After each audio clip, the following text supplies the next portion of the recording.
অশ্লীল কর্মের মূল আচ্ছা, ইস্তানিবুল খামরা, তোমরা নেশাদার দ্রব্য পান করা থেকে বিরত থাকো। কেন? ফাইন্নাহা উম্মুল খাবাইস, যাবতীয় খারাপ কর্মের মা হচ্ছে নেশাদার দ্রব্য। যাবতীয় নোংরা কর্মের মা কে? নেশাদার দ্রব্য।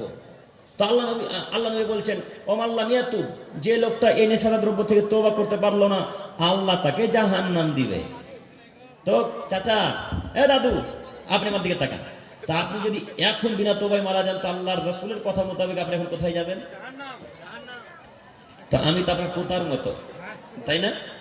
আমি মানে আমার বয়স এখন হাঁটুর বয়সের নয়, আপনার বয়সে হাঁটুর যোগ্যতা নাই। তো আপনি আমার কথা মানবেন, এটা আমি চাইছিও না যে মানবেন, তা বলতে পারছি না। তো আমি আপনার পোতা হিসেবে বলতে চাচ্ছি, কথা এখনই বিড়িকে ভাঙতে পারবো না। ফেলে দেন না, ইনশাল্লাহ দেন, ফেলে দেন, দেন, ফেলে দেন, আমাকে দেন, আমি ভেঙে দিই, আমাকে দেন, আমাকে দেন। সুবহানাল্লাহ। আল্লাহ, তুমি আমার এই দাদুকে কবুল করো, সকলে বলি আমিন। আল্লাহ, তুমি আমার দাদুকে জান্নাতুল ফেরদাউস দান করো, সকলে বলি আমিন। আল্লাহ, তুমি আমার দাদুর মতো সকলের ইমানে বারাকা দান করো, ইমানে জোর দান করো, সকলে বলি আমিন। আল্লাহ, আমার দাদু যেমন আজকে এখন বীরের মুখে লাথি মারতে পারলো, যুবক এবং মুরব্বীরা যেন সবাই আজকে বীরের মুখে লাথি মেরে দেয়, আল্লাহ তুমি কবুল করো, সকলে বলি আমিন। আজকে চাচার মতো দাদুর মতো ইমান আনতে পারবো না। আপনারা ভিডিও করছেন নাকি? ভিডিও হচ্ছে, এই ভিডিওটা বেশি করে দেখাবেন যে দাদু আমার জালসার স্থানেই তওবা করে আল্লাহর কাছে ভিক্ষা চেয়েছে। আমরা সবাই আল্লাহর কাছে ভিক্ষা চেয়ে, আল্লাহ তোমার দাদুকে কবুল করো, সকলে বলি আমিন। আবারও বলি আমিন। আল্লাহ আমার দাদুকে তুমি জান্নাতুল ফেরদাউস দান করো। সম্মানিত মুরব্বী সাহেব, দাদুর মতো আর কারোর ইমান নাই? আর নাই? আর দাদুর মতো ইমান নাই? আর নাই। তার মানে আমরা বুঝতে পারলাম দাদু একজন এখানে খুব বড় ইমানদার বসে আছে। আল্লাহ তুমি আমার দাদুকে কবুল করো। সম্মানিত মুরব্বী সাহেব, সম্মানিত উপস্থিতি, বলছিলাম শয়তান যদি জাহান্নামে যায়, তার কর্ম মোতাবেক যত মানুষ আদমের ছেলেমেয়েরা পৃথিবীতে চলবে, এরা সবাই কোথায় যাবে? জাহান্নামে। এবার আপনি বলেন যে শয়তানের কথা মোতাবেক আজকে প্রায় মানুষই চলে, তার জ্বলন্ত প্রমাণ আমাদের যুবক ভাইয়েরা। তার জ্বলন্ত প্রমাণ আমাদের যুবক ভাইয়েরা, তার জ্বলন্ত প্রমাণ এখন আপনার চোখে আঙুল দিয়ে আমি দেখে দিতে পারি, আপনার ছেলের প্যান্টটা এখনো টাকনুর নিচে আছে, এখনো টাকনু, বুঝতে পারলেন না? এই যে গোড়ালি, গোড়ালি, এই যে ভাই, এই বাবু, এই বাবু, আমার দিকে দেখো, আমার দিকে দেখো, ওই দিকে না। শয়তানি কর্ম হচ্ছে প্যান্ট টাকনু নিচে পড়া। তো আবারও একবার দেখি আপনাদের ইমান কাজ করে কিনা। আজকে যত যুবক ভাইদের প্যান্ট টাকনুর উপরে আছে, কালকে সকালে দর্জির কাছে গিয়ে প্যান্টটা কেটে নিতে পারবো ইনশাল্লাহ? পারবো না? আজকে ফ্যাশন বলেন আর স্টাইলস বলেন, অধিকাংশ যুবক তো প্যান্ট টাকনুর উপরে পড়ে গো, পড়ে না? অধিকাংশ যুবক। এবং লুঙ্গিও টাকনুর উপরে পড়তে হবে, পায়জামা পড়তে হবে। পুরুষদের বিধানই হচ্ছে টাকনুর উপরে, আর মহিলাদের বিধান হচ্ছে টাকনুর নিচে। কিন্তু একেবারে উল্টা, মায়েদের 5 একর সবার প্যান্ট পায়জামাকে টাকনুর উপরে আছে। হ্যাঁ, ওরা পায়জামাটা বানাচ্ছে এখন দর্জির কাছে, তো এইখান পর্যন্ত, এখানে 3টা বোতাম, আর এইখান পর্যন্ত পায়জামা। কথা মিলে না মনে হয়? কথা মিলে।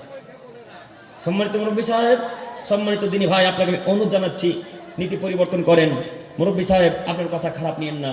এরপরের বাক্য বলছিলাম, রাসূল সাল্লাল্লাহু আলাইহি সাল্লাম বলেন, যারা শয়তানের কথা মোতাবেক চলবে তারা জাহান্নামে যাবে। আল্লাহ তাআলা বলছেন, তোমরা শয়তানের কথা মোতাবেক যদি চলো, তোমরা জাহান্নামে যাবে। এখান পর্যন্ত কথাকে ইতি রেখে আমি আমার বক্তব্যের প্রসঙ্গ উল্টাচ্ছি, অন্যদিকে যেতে চাচ্ছি, যুবকদেরকে নিয়ে। যুবক ভাই, একটু এবার আপনি আমার দিকে দেখেন। জ্ঞান অর্জন, শিক্ষা, বিদ্যা, যদি যুবকরা বিদ্যা চর্চা না করে, জ্ঞান অর্জন না করে, তাহলে ওই যুবক দিয়ে সমাজের এবং মাদ্রাসা মসজিদের উন্নয়নের আশা করা যায় না। যার জ্ঞান নেই সে মরা মানুষের মতো, যার বিদ্যা নেই সে কোন মানুষের মতো? মরা মানুষের মতো। কথা আল্লাহ বলছেন। আল্লাহ বলছেন যারা শিক্ষিত মানুষ তারা হলো জীবিত দেহ, আর যারা অশিক্ষিত মানুষ তারা হলো মৃতদেহ।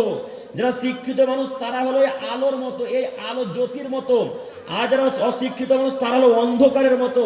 যারা শিক্ষিত মানুষ তারা হলো রৌদ্রুর মতো, আর যারা অশিক্ষিত মানুষ তারা ছায়ার মতো। তো আমরা রৌদ্রু হয়ে বেঁচে থাকতে চাই না ছায়া হয়ে? রৌদ্রু হয়ে। আমরা জ্যোতি হয়ে বেঁচে থাকতে চাই, অন্ধকারে বেঁচে থাকতে চাই না। অতএব যুবক ভাই, আপনাকে অনুরোধ জানাচ্ছি, নিজেকে পরিবর্তন করেন, জ্ঞান অর্জন করেন। যদি জ্ঞান অর্জন করেন তাহলে জান্নাতের পথ সহজ হবে। যদি জ্ঞান চর্চা করেন জান্নাতের পথ সহজ হবে। যদি জ্ঞান চর্চা করেন তাহলে মান সম্মানকে আল্লাহ আপনার উঁচু করতে করতে করতে করতে করতে আল্লাহ আপনার মান সম্মানকে উঁচু করে দিবে। তার জ্বলন্ত প্রমাণ ডক্টর জাকির নায়েক, তাই না? আল্লাহ বলছেন ইয়ারফাইল্লাহুল্লাযিনা আমানু মিনকুম ওয়াল্লাযিনা উতুল ইলমা দারাজাত।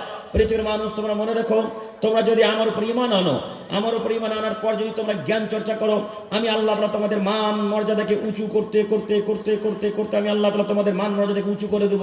বাণী কার? আল্লাহ।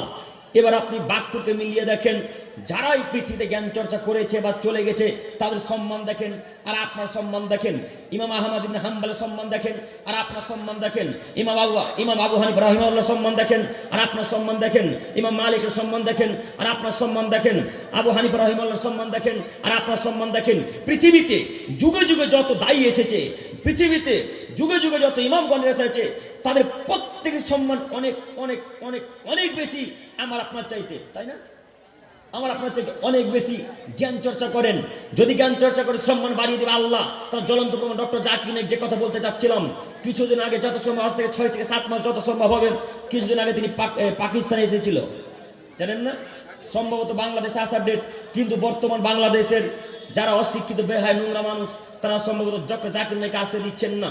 আমি 21 তারিখ বাংলাদেশ থেকে অক্টোবরের 21 তারিখ এসেছি। যে এলাকাতে ডক্টর জাকির নায়েক ঢাকা মিরপুরের আশেপাশে আসবেন, সেই এলাকাতে আমার প্রোগ্রাম ছিল, তো আমি চলে আসবো। আমি আমার অবস্থায় জিজ্ঞাসা করলাম, ডক্টর জাকির নায়েক কি আসলে আসছেন না, এগুলো ভুয়া খবর? তখন তিনি বললেন,